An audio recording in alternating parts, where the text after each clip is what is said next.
Hi, welcome to Focus with Big Smith. My name is Levi Smith, and today we'll be speaking with Principal of the Government Technical Institute, Ms. Renita Quandon Duncan. Welcome to the program, Ms. Duncan. Thank you, Mrs. Smith. It was a pleasure. All right, so before we get into what this institution does for this country and for young people uh, across the board, tell us a bit about Ms. Quandon. How did you end up here? That's an interesting story. I am actually from Berbice. I started, I went to the New Amsterdam Multilateral School. And in those days, it was really focused on a lot of technical vocational education.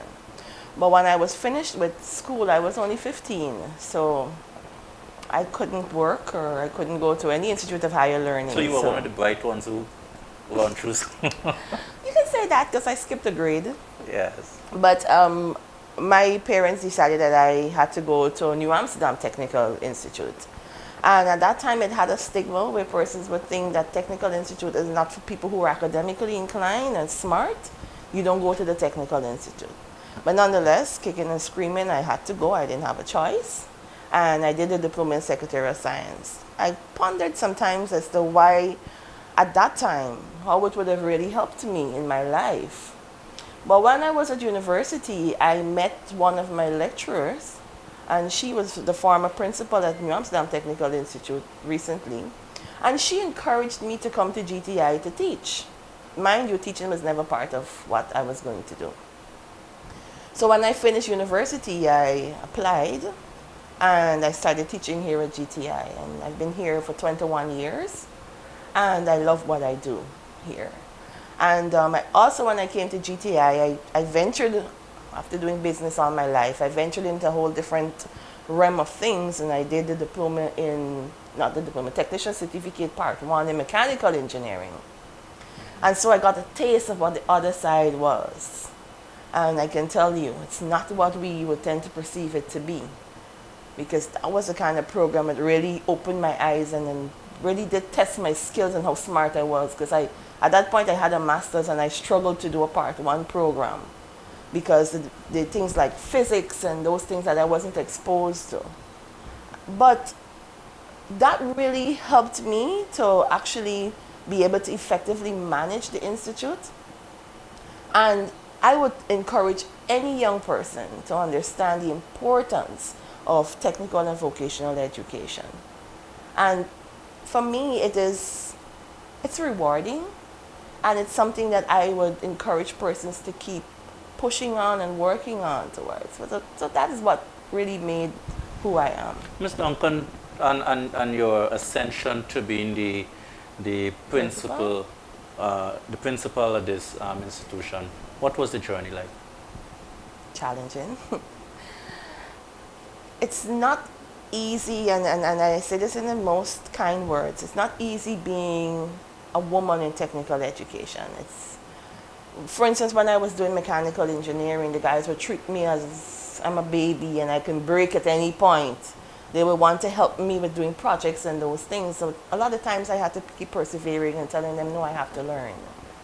And people tend to think because you're a woman, you can't do the man's job. I mean, I've had persons tell me that to my face. You can't be the principal at GTI, you're a woman.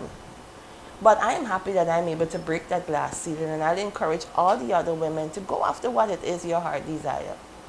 But I started here as a lecturer 1, and then I moved to a lecturer 2, and then I became the senior lecturer for business, and then I became deputy principal, and today I am the principal at the Government Technical Institute.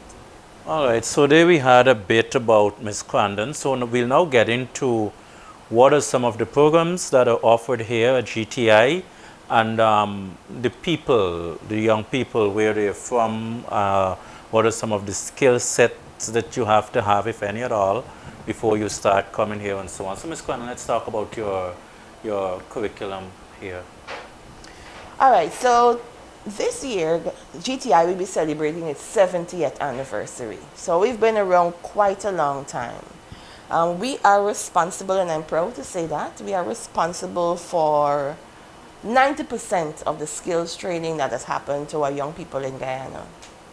And At GTI, we have or operate under 7 departments. We have our building department, and I can tell you the programs that are done within the departments. We have the building department, which we do the diploma in building and civil engineering. We do the technician certificates part 1 and 2 in building and civil construction. We do masonry, plumbing, and we also do furniture making. We recently added the general construction program. We also do the technician certificate in architectural drawing. We have a business department because you know we're a technical and vocational institute. So on our business department, we do the ordinary diploma in commerce, the diploma in administrative principles and practices, and general office administration. We have computer science, and the computer science is not the typical program that you do if you go to one of those training institutes and you learn about Word and Excel and so forth. But that program deals mainly with programming, software engineering, and hardware in terms of PC repairs and troubleshooting and so forth. And we also have the data operations. We do that both level 1 and level 2. We have an electrical department, so we do the diploma in electrical engineering, and that program is coupled with the diploma in mechanical engineering. So the students leave with a 2-fold certificate. We also have the technician certificate in electrical engineering part 1 and 2. We do telecommunication, we do small appliance repairs, electrical and electronics maintenance. We have electrical installation, refrigeration, and air conditioning. Our largest department is the mechanical department. So with mechanical, we do the diploma in mechanical engineering, technician certificate in mechanical engineering 1 and 2. We also do agricultural machinery, and that's the program that we have, that we partner with GenEquip and Doosan and so forth. We have welding. We also do motor vehicle repairs, motor vehicle engine system, auto electrical. We have the land surveying department, and we're proud to say that we're the only institute in Guyana that has a land surveying diploma. And that program is also partnered with the Guyana Land Survey Commission. And we have a science program. As of a year or 2 ago, we were the only institute doing science, but our science program is mostly based on chemistry. So we do all the different types of chemistry. So those are the programs that are done at the Government Technical Institute. Okay, and with respect to the population, what's the population like here? Well, the last population, it's kind of a little varied now with COVID, because that we had to be doing a whole lot of shifting and changing, but the last student number that we had was 1,964 students. And how old is your youngest? Well, we start from 16 to adult. And the adult, it doesn't matter. It doesn't matter how old they are. The technical institute here, a lot of what you do has to do with skills for industrial activities and jobs and so on. Has this institution been contributing tangibly to the oil and gas sector? We have been contributing significantly to every sector. But more particularly, because you're asking about the oil and gas sector, yes, we have. Over the last 3-4 years, we have been supplying graduates for Exxon, more in particular. We've had Technip and some of those other oil and gas companies have been employing our students.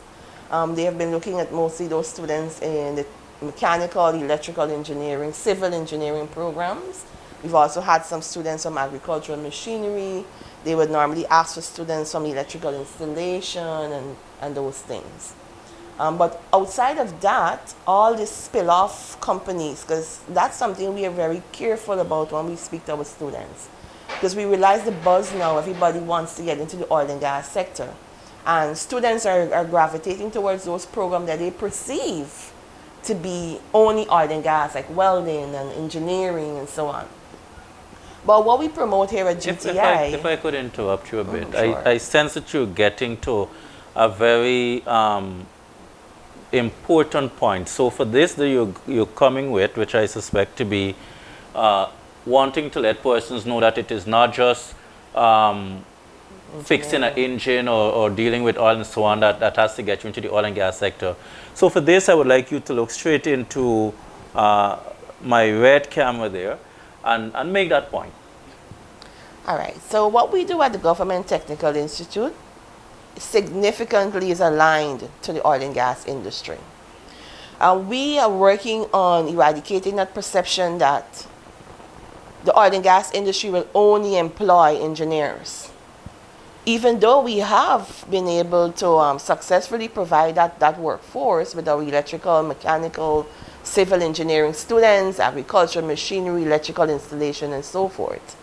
But what we would like persons to understand is when we talk about the oil and gas industry, we're looking at it holistically in the fact that there are going to be persons who will drive a car or have a vehicle and it needs to fix. Or persons will be into technology, they'll be using computers and so forth. So they will have to have persons who will be their software engineer, or maybe their PC repair person, or somebody who will write their programs and develop their websites and so forth. They'll have to have managers, so that's where our business program comes into being. Some of them will be HR managers or communication specialists. Those programs are closely aligned to those different industries. So everything that we do here at the Government Technical Institute, our science program, because we're so much into the chemistry-based programs where we do analytical, organic, inorganic, physical chemistry, and so forth. There's going to be need for testing components and so forth. So all programs that we do here at GTI, outside of welding and those, are aligned to the oil and gas industry. With the oil and gas industry, you find that construction will become on the rise now because persons are going to be building offices and homes and so forth. So that's where our building program comes into being. So everything that is done at the Government Technical Institute is aligned to the oil and gas industry. So there you had it from Ms. Duncan. Ms. Duncan, could we speak a bit about sustenance for this institution? Because obviously, if you're doing training in mechanics and building and what's not, there is a need for materials. Yes. And so on. How does the institution handles that? Where does all of this material come from? All right, so we are government funded. So that means that we receive our annual budget from the government. But of course, you know, sometimes it's not always that sufficient. And outside of finances, there are other things that are important to ensure students are adequately trained. So we have some very lucrative partnerships with industry and commerce. And if I'm permitted, I can name a few. For example, we have partnerships with Geniquip, Farm Supply, Sol Guyana, Rubis Guyana, Land Survey Commission. We've been talking to some of those oil and gas companies that are coming on board as well. So we have a lot of those partnerships where industry come on board. They may sponsor a program or two or adopt a workshop where they provide those kind of equipment and materials for the students. More importantly, they provide the industrial attachment that we need for our students to be able to. So it may not always be a physical thing that we get from companies, but we can have them partnering in terms of our students can go on Fridays, or when we have our industrial attachment phase, our students can be attached. And so they get the industrial experience. So we have a lot of companies. The last time we did industrial attachment, we had over 85 companies partnering with us to ensure that our students were trained and they got that experience that they need. In addition to that, we also understand the need for the oil and gas industry and that part that we have to play. And one of the projects that we are working on currently is building an accredited welding facility. I'm going to go on a limb here and say that approval and everything has been given because we have approved, the government has approved the funding through, I think it's a CDB and the Basic Needs Trust Fund. And we've already went through our inception drawings and so forth. So what does that do for us? That's a boost for Guyana because nowhere in Guyana has a accredited welding facility with the American Welding Society. The only other countries in the Caribbean is Trinidad and Jamaica. So it doesn't only mean that only Guyanese who are already certified in welding, they can just come and they be licensed through us. But it means that other countries can also be able to access our services. So outside of us just providing license is also a source of revenue. So that's something that we are really, really proud about here at GTI. That will be the first. How soon is that likely to come on stream? Well, COVID has made a mess of everything. So that was supposed to have been, the building should have started last September. However, we have begun talks, and more than just talking. We have gone, like I said, the buildings, they've already done all of the drawings and everything. So as soon as the project releases the funds, that is a go. And that building will be housed in this Yes, complex? right in this compound. Okay.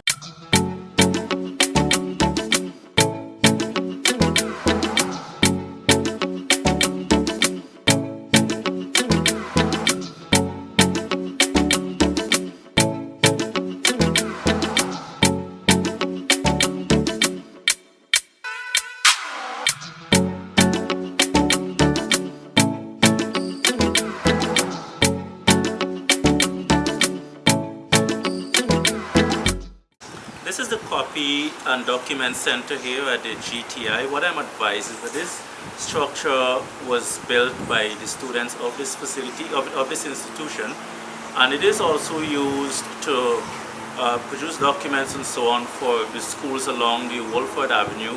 It is also used as a facility where persons who are going to the passport office can come here, have their printing done, their photocopying, and their passport forms and so on.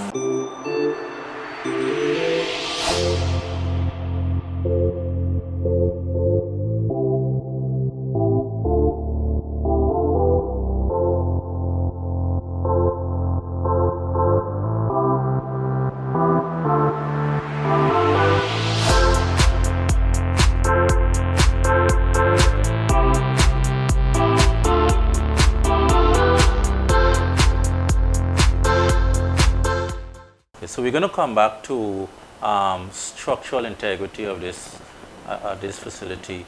In addition to the budgetary allocation from central government to this institution, are there any other means of bringing in a little small change to help with little nicks and knacks at this facility? Well, of course. Well, I did speak earlier about the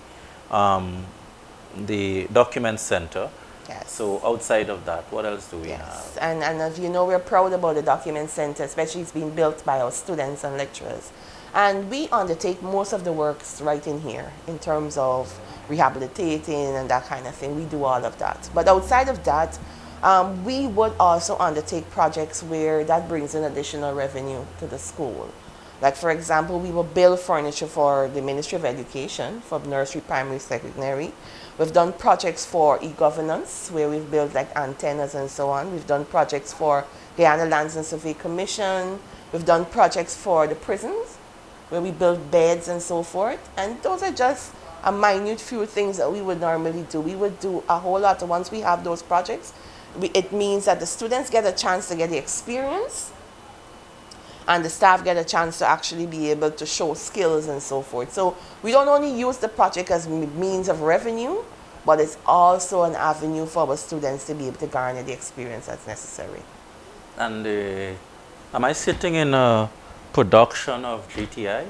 Actually, no. That is sad. But the one that moved from here, yes. Okay. But all the things around, all of these were done by GTI. This table Yes. by GTI. Table, I need a desk for all my the office, desk. I need a desk for my office, so we'll have a conversation Sure. about that after. Structural integrity of this institution. This building has been around for 70 years. 70 years. What is the structural integrity looking like? What are the needs? What are some of your concerns with respect to this building remaining standing and so on? My needs are great. I mean, 70 years for a wooden structure to be standing is history. But what we need to understand that if we don't sustain and maintain and that kind of thing, we're going to have issues. Like one of the largest issues we suffered recently was termites. And even though a wall may look real fancy, it's well painted and so on, we were shocked to find out what was happening beyond. So we have a lot of structural work that needs to be done. My whole idea of this is that I think in the 21st century and everything being all modern and fancy, that the leading technical institute in Guyana can actually be a replica of what we do. So it would be my dream to see this whole place transformed to well, people use the word polytechnic and so on, but to actually look like it's a modern technical vocational institute. Like sometimes we see the students in themselves would have posters and pictures where they would look at GTI in 2020 and GTI in 2022, and it's a really state-of-the-art building. We've had another set of students who actually did a project where they designed an entire landscape of GTI where they utilized solar and green and glass and those kind of things and move away from the whole wood structure 1951 look. But it's necessary for us to ensure that at all times our environment is safe and secure for our students. And I think that that's something that we have to seriously work towards ensuring that our structure, if we're going to maintain a wooden structure, that we do a whole lot. It calls for a lot of work. But I would like for those stakeholders to at least start thinking about how we can make GTI the replica of what exactly we talk about every day. We were talking off camera about the library and having students, encouraging students to read books, but some of them, based on your studies, seem to have gravitated more to the gadgets. Let's talk a bit about that. Well, it is a technological age. We even gravitated to, we don't call it a library anymore. We call it a learning resource center, which encompasses everything. But what we found when we did that survey was that the students, well, they said it bluntly, that they don't have the time to sit in a library to read a book. They prefer to sit in front of their television or on their couch and have the book read to them. So what we did was take a stance in terms of we got a donation from the then Ministry of Public Telecommunications, and we got some tablets, and so we bought the stands and so on. So what we have been done is downloading those books, those e-books, and in some cases we got some audiobooks as well. So it makes learning a lot easier for the students, a little bit more friendlier. Because a lot of them don't want to even read it. But if they can listen to it, because maybe there might be an auditory learner and they learn by hearing rather than reading. So we're trying to meet all of the needs of the students that we have today. And we also understand that some students may not necessarily have the gadgets at home. So we have a section that provides also for them to, they can watch their YouTube videos, they can also be able to print or do their assignments and what have you. That facilitates some of those functions too. What is the relationship between the principal and students and the principal and teachers and so on, you know, the camaraderie and the relationship? I think that's kind of a little personal, but well, before COVID, the relationship was really good because we got a chance to see each other and interact with each other. For the last year, we've practically been meeting our students online. So, for example, I went to look at an exam paper that our students were writing the external exam, and then I realized that this is the first time I was actually seeing these students because I didn't teach them in first year. I taught them in second year, but all second year was online, so I didn't know who looked like what. So then I was asking, like, who's Selena? And then they said, me. But because I just see the name. So that was kind of hard to have that kind of relationship because you don't really see them. But outside of that, it's my philosophy and my strong belief that our students' success matters. And I will implore my staff at all times that whatever we do, we need to ensure that every student matters to us and their success should be of importance to us.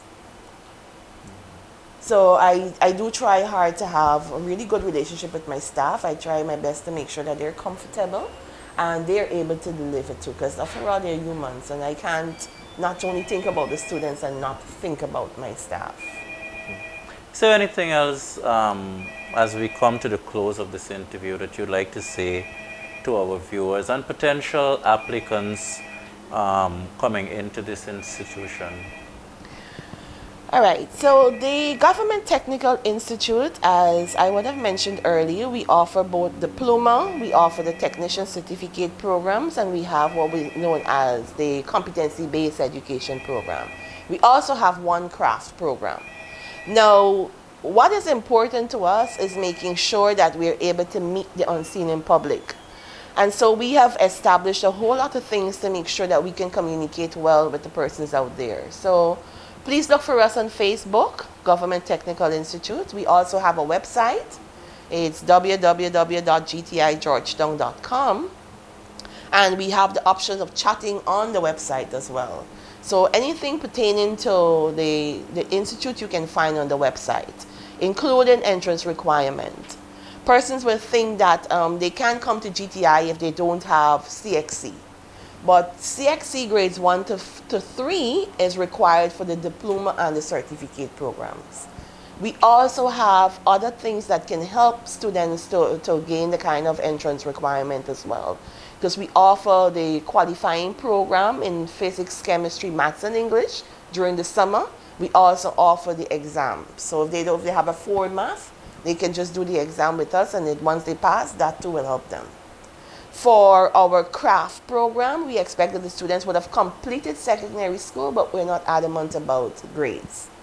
The competency-based program, same thing. Once they would have completed secondary school, once they have the basic literacy and numeracy skills, that's important because that program is self-paced and self-guided, so they have to work on their own. But any person can come to GTI. Once you're 16 and above, you can explore the possibilities. Sometimes you may not have the program of your choice. Like you may want to do civil engineering, for example, but you didn't have math, English, you may not have had physics or chemistry and a technical subject. But you can do a competency-based program, like the, let's say for example, you could have done furniture making, level 1 and 2, and let me just put it out there that the competency-based programs, what the qualification you receive is a Caribbean vocational qualification, which means you can take that qualification anywhere in the Caribbean region and be employed. So you can do that CVQ program level 1 and 2, and then you can go straight into the technician programs if needs be. But what we find with our CB programs is because it's more doing, it's very practical, our students will have garnered more skills and employers are more satisfied with the quality of products that we have out there. Okay. So there you have it. We have been speaking with Ms. Renita Duncan, and we were coming to you from the principal's office here at the GTI. Ms. Duncan is the principal at this institution. So thank you very much for joining us on another edition of Focus, and we'll see you here again very shortly. My name is Leroy Smith. Do have a pleasant rest of the day.